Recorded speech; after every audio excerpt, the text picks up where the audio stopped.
Bonjour à toutes et à tous, j'espère que vous allez bien. L'histoire criminelle que je vais vous raconter aujourd'hui est toute récente et elle ne contient pas beaucoup d'informations, mais elle est très intéressante et intrigante. C'est parti. Nous sommes à Sem, en Alabama. C'est le 28 septembre 2023. Derek Johnson, 33 ans, est un père de famille avec 2 enfants. Et ce jour-là, il pénètre dans sa maison familiale. Il a un mauvais pressentiment. Il sait que depuis quelque temps, les rapports sont un peu tendus avec sa femme. Le couple est en pleine procédure de divorce et sa femme Nancy, 37 ans, est un peu à cran ces derniers jours. Ce matin-là, Derek est interpellé par le silence qui règne dans la maison, un silence bien trop pesant car généralement les enfants crient et jouent partout. Derek entre dans sa maison et y va dans le salon. Et là, il tombe sur une scène plutôt surprenante. Il découvre Jacob, âgé de 5 ans, et Mia, âgée de 2 ans, allongés dans le canapé comme pour faire une sieste. Mais ils sont totalement cachés d'une couverture. Les enfants étaient de dos et Derek s'en approche. Il trouve ça bizarre que ses enfants se soient endormis dans cette position. Derek touche son fils Jacob de dos pour le réveiller, mais le petit garçon ne réagit pas. Il prend son fils dans ses bras et il se rend compte avec horreur que son petit corps est tout froid et inanimé. Pire encore, de la mousse sort de sa bouche ainsi que de son nez. Derek est horrifié, il panique totalement. Il touche sa fille, Mia, qui est à côté, et son petit corps est aussi froid et inanimé, mais sa gorge est également tranchée. C'est une véritable vision d'horreur qui se trouve devant lui. Derek hurle de douleur et il court dans la maison voir son ex-femme. Il va dans sa chambre et il espère qu'elle va bien. Il ne comprend pas ce qui se passe. Il cherche sa femme dans la pièce et il panique de plus en plus car elle crie son prénom mais elle ne répond pas. Nancy est effondrée au sol dans un placard et lorsque Derek s'en approche, son corps est inerte. La maman s'est pendue avec la ceinture en soie de sa robe. Le monde de Derek Johnson vient de s'effondrer en un instant. L'homme est terrifié et il appelle immédiatement la police. Malheureusement, comme vous l'aurez compris, pour Nancy, Mia et Jacob, il est trop tard, on ne peut plus les sauver. Les autorités arrivent sur place et ils ne peuvent que constater l'horreur. Ils pensent directement à un infanticide de la part de la maman. Ils abordent la maison comme une scène de crime et ils fouillent les lieux afin de mieux comprendre ce qui s'est passé et ils espèrent trouver des indices. Ils fouillent la salle de bain et là ils tombent sur une baignoire remplie d'eau et surtout pleine de sang. Les policiers se créent alors le scénario du meurtre. Pour eux, Nancy a pris ses 2 enfants et elle les a noyés dans la baignoire. La petite Mia s'est débattue et elle l'a égorgée afin qu'elle se laisse faire plus facilement ou parce qu'elle n'arrivait pas à la tuer. Puis, après avoir commis l'irréparable, Nancy est prise de remords et elle s'est pendue. La question que tout le monde se pose est pourquoi? Pourquoi cette mère de famille aurait-elle fait un tel drame? C'est Derek Johnson qui va nous apprendre plus sur leur vie de famille. Le couple s'est rencontré dans leur église en 2015 et ils sont tombés amoureux. Mais à la même année, Nancy a vécu un drame puisqu'elle a perdu ses 2 parents. Le couple est originaire d'Utah et de Washington. La famille de Nancy réside dans l'Utah. Tout semble bien aller pour eux puisqu'ils se sont mariés et qu'ils ont accueilli 2 enfants, Mia et Jacob. Ils ont récemment emménagé à Sem. Le quartier est connu pour être assez tranquille en général. Le couple semblait épanoui ensemble jusqu'à ce qu'à Noël 2022, Nancy surprend Derek en lui disant qu'elle souhaite se séparer de lui. Derek est choqué et il est dévasté, mais il accepte cette décision. Il doit payer une pension alimentaire aux enfants et à ce moment-là, il retourne à Washington afin de travailler comme mécanicien de maintenance pour Boeing. Apparemment, plus le temps passait et plus elle s'enfermait dans des délires paranoïaques. Son comportement avait complètement changé. Elle a accusé plusieurs fois Derek de maltraitance et elle a même dit qu'il les avait empoisonnés alors qu'il se trouvait apparemment dans une autre ville à ce moment-là. Elle était convaincue qu'il voulait lui faire du mal et elle a appelé la police à plusieurs reprises pour Derek. Toujours selon son mari, Nancy agissait comme ça parce qu'elle était complètement paranoïaque et ses accusations étaient fausses. Mais bien sûr, c'est la parole de Derek contre celle de sa femme qui n'est plus là pour s'expliquer. Nous ne savons pas réellement ce qui s'est passé au sein du couple, on n'a que les propos de Derek. Derek a fini par demander la garde d'urgence des enfants, sentant qu'ils étaient possiblement en danger, et Nancy semblait avoir des troubles mentaux, et la garde lui aurait été accordée. Nancy a alors paniqué, elle n'allait plus pouvoir voir ses enfants autant qu'elle le désirait. Elle a alors fait marche arrière et elle ne voulait plus d'une séparation. Elle est retournée vers Derek afin de s'excuser et de lui demander pardon et que le couple se réconcilie. Elle le supplie d'annuler sa demande de garde d'urgence. Derek cède alors et il fait marche arrière. Pour lui, son couple repart de bonne base. Mais à peine la demande de garde annulée, Nancy récupère les enfants et elle s'envole pour l'Utah durant 3 mois. Derek a expliqué qu'à ce moment-là, il était toujours très amoureux de sa femme et il pensait qu'elle voulait vraiment arranger les choses entre eux, mais qu'il a ensuite compris qu'elle l'a manipulé.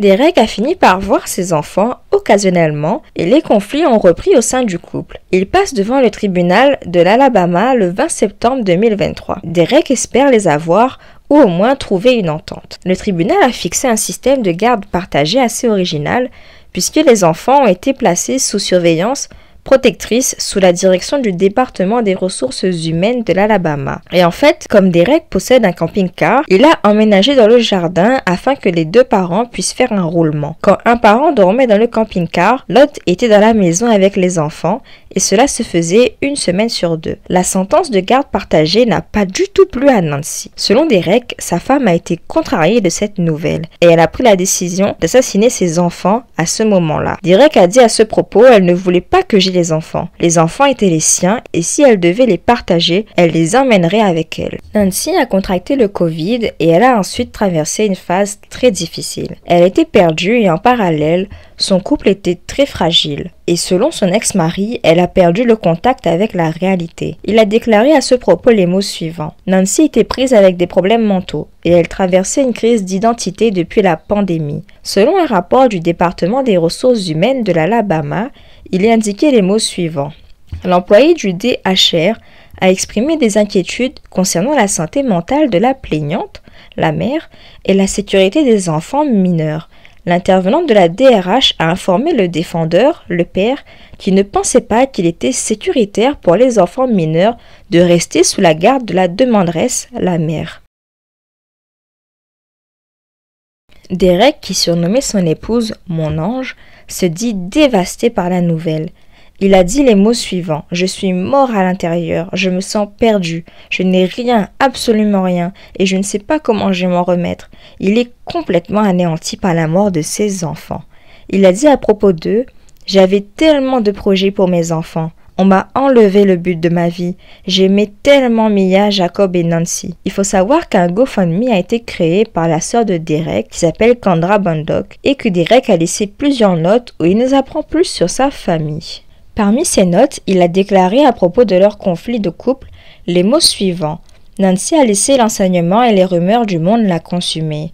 Et peu importe comment j'ai essayé de l'aider, elle m'a repoussé. Et je ne pouvais pas la forcer à obtenir de l'aide. Nous sommes dans une bataille pour la garde depuis 6 mois et elle a kidnappé mes enfants pendant 2 mois et demi et je n'ai eu aucun contact avec eux. Il a déclaré les mots suivants à propos de ses enfants. La quantité de bonheur et d'amour qui émanait de Mia et Jacob était très évidente pour tous ceux qui l'entouraient. Notre maison était remplie de joie et de bonheur. Leur avenir était si brillant à tout point de vue possible. Malheureusement, cet avenir s'est brutalement achevé. Tant d'amour et de soins étaient mis en eux pendant les 7 années de notre mariage. Maintenant, je suis au point 0 et je me retrouve avec des grosses dettes. Une salle de bain que je ne peux pas regarder là où mes enfants se sont noyés et je veux tout casser. Comme vous l'aurez compris, Derek ne cesse de clamer sa douleur à la presse après cette tragédie. Et un peu plus tard, après ce drame, les membres de son église l'ont aidé à nettoyer sa maison et il y habite désormais. Derek a dit qu'il ne savait pas quand est-ce qu'il retournerait à son travail, mais qu'il doit 25 000 $ de dettes et qu'il doit payer des impôts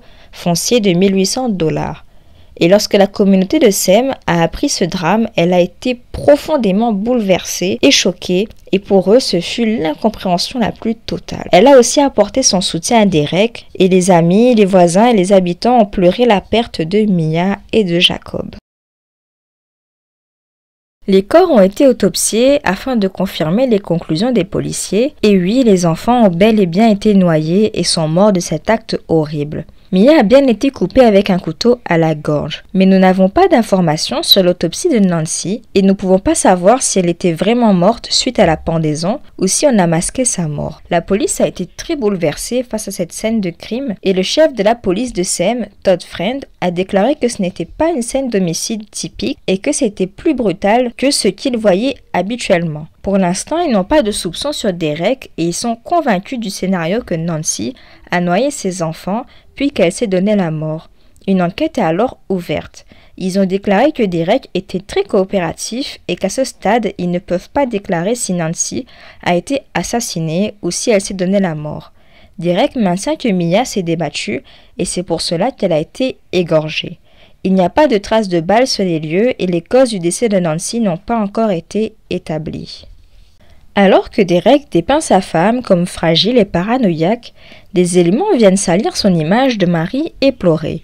Tout d'abord, les policiers ont affirmé qu'ils avaient connaissance des tensions dans le couple.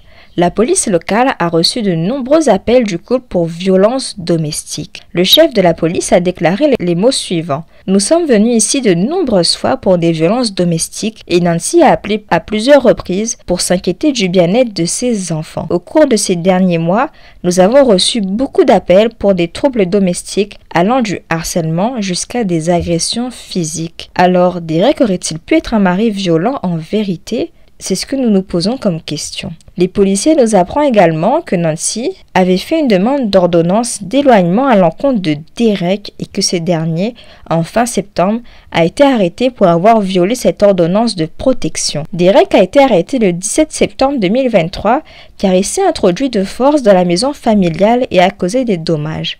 Selon ce même rapport des ressources humaines, une fois à l'intérieur de la maison, il a attaqué physiquement Nancy et il a tenté d'attraper l'un de leurs enfants et Nancy a réussi à se libérer de lui et s'est enfui vers son véhicule avec les enfants.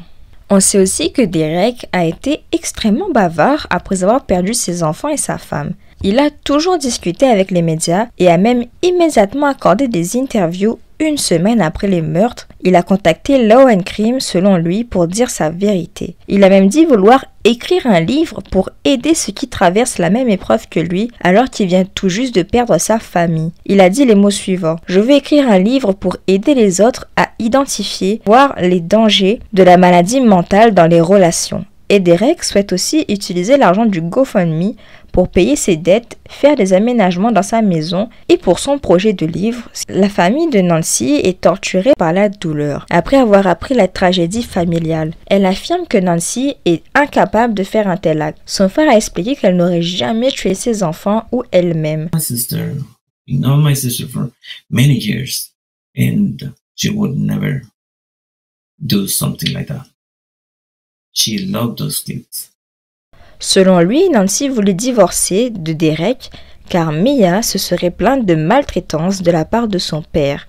Et Nancy avait des preuves sur son téléphone. C'était des photos et des vidéos. Mais comme par hasard, son téléphone est introuvable et les deux ordinateurs ont également disparu. Son frère a aussi expliqué que peu de temps avant la tragédie, leur sœur s'est installée avec Nancy afin de l'aider et Nancy allait très bien. Elle s'occupait bien des enfants et il n'y avait rien d'anormal. En fait, un fait encore plus bizarre raconté par le frère de Nancy est que lors du jour où il y a eu le drame, Derek, au lieu d'appeler le 911 et directement d'appeler les policiers, il est immédiatement allé à la quincaillerie, prendre une perceuse et percer les portes arrière de la maison. Et Derek, pour se justifier, il a dit qu'il a utilisé un tournevis afin de pénétrer dans la maison et qu'il a percé les portes arrière de la maison et qu'il a verrouillé les portes de l'intérieur. Et puis, il a fait la macabre découverte de sa famille. Personnellement, je trouve que ça n'a aucun sens son comportement, mais bon. Cette tragédie familiale a soulevé beaucoup de questions. Elle a amené à plusieurs discussions au sein de la communauté sur la santé mentale et la nécessité d'améliorer les ressources et le soutien aux personnes à la santé fragile. Cette affaire soulève aussi des questions sur le rôle du système judiciaire dans la protection du bien-être des enfants qui sont impliqués dans des batailles autour de leur garde avec des parents qui ont des problèmes de santé mentale. Les policiers examinent désormais les dessous du couple Johnson, ainsi que leur procédure de divorce et les dossiers de santé mentale de Nancy. Ils espèrent mieux comprendre les événements qui ont amené à ce drame, et pour l'instant, l'affaire en est qu'à ce stade. Voilà, c'est tout pour cette histoire criminelle assez confuse pour le moment, et j'espère que la famille trouvera la force de se reconstruire après un tel drame et que les enfants reposent en paix. Alors pour cette affaire criminelle, je ne sais pas du tout comment me positionner. Je n'arrive pas à dire si Nancy est vraiment coupable ou si elle est innocente. J'ai du mal à croire à la version de Derek, honnêtement. Et déjà, j'ai du mal à comprendre pourquoi la santé fragile de Nancy n'a pas été prise plus au sérieux si elle existait vraiment. Et je pense qu'elle aurait dû avoir un suivi médical ou un traitement adapté, et que les enfants auraient dû être plus surveillés. Personnellement, j'ai vraiment du mal à croire à ce scénario qu'elle a noyé ses 2 enfants et qu'elle s'est donné la mort ensuite. J'ai le sentiment que Derek là-dedans, il n'est pas si innocent que ce qu'il prétend. Son comportement est vraiment très suspect pour un homme qui vient de perdre sa famille. Je trouve qu'il est trop bavard envers les médias et il se met toujours en avant dans les médias et bizarrement, il parle peu de ses enfants et il passe plus de temps à blâmer sa femme et à dresser un portrait négatif d'elle. Et une semaine après avoir perdu sa famille, il a accordé des interviews et il a créé un GoFundMe et il souhaite utiliser ses fonds pour ses dépenses personnelles. Mais qui fait des choses comme ça? Je trouve que ça n'a pas de sens. Et pire encore, il souhaite écrire un livre comme s'il était un expert en santé mentale alors qu'il n'a même pas pu sauver sa famille et aider sa femme si elle était vraiment fragile. Pour moi, il me fait penser à Kouri Rishin, vous savez cette affaire criminelle où cette femme a retrouvé son mari mort et elle a écrit un livre parler de comment elle a aidé ses enfants à surmonter ce drame en se basant sur son expérience et elle a fait des interviews là-dessus et on a appris ensuite qu'en fait c'était elle-même qui a tué son époux. Ce n'est que mon avis, il se peut que je me trompe et que Derek en vrai il est innocent et que sa femme c'est elle qui est vraiment coupable là-dedans. Mais pour moi, Derek, il est vraiment trop bizarre. Et pourquoi il y avait tous ces appels pour violence domestique et une demande d'ordonnance de protection si vraiment il était complètement innocent? Ça n'a pas de sens. On n'a pas encore les résultats d'autopsie de Nancy malheureusement, donc on ne peut pas se prononcer avec certitude pour le moment. Mais pour moi, il y a trop d'éléments incohérents dans cette histoire pour que ce soit un simple homicide par la mère. Il y a trop d'éléments suspicieux sur Derek et son comportement le jour J était trop bizarre. Mais bon, je vais m'arrêter là parce que je vais me répéter. J'ai une très grande pensée pour les pauvres enfants. Je n'imagine pas l'horreur qu'ils ont vécue.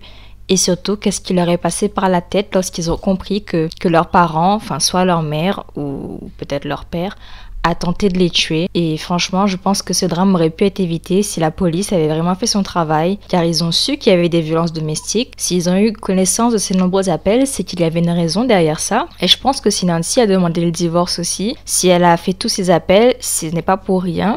Et si c'est vraiment elle la coupable, je trouve que c'est vraiment terrible et qu'ils auraient dû faire plus attention à sa santé et que ce drame aurait pu être évité. Donc, et si vraiment on avait fait plus attention à eux. Donc, j'espère que cette vidéo vous a quand même intéressé, même si on n'a pas tous les éléments de l'affaire. Et si c'est le cas, n'hésitez pas à me laisser un commentaire, à aimer et partager. Et je vous dis à la prochaine vidéo.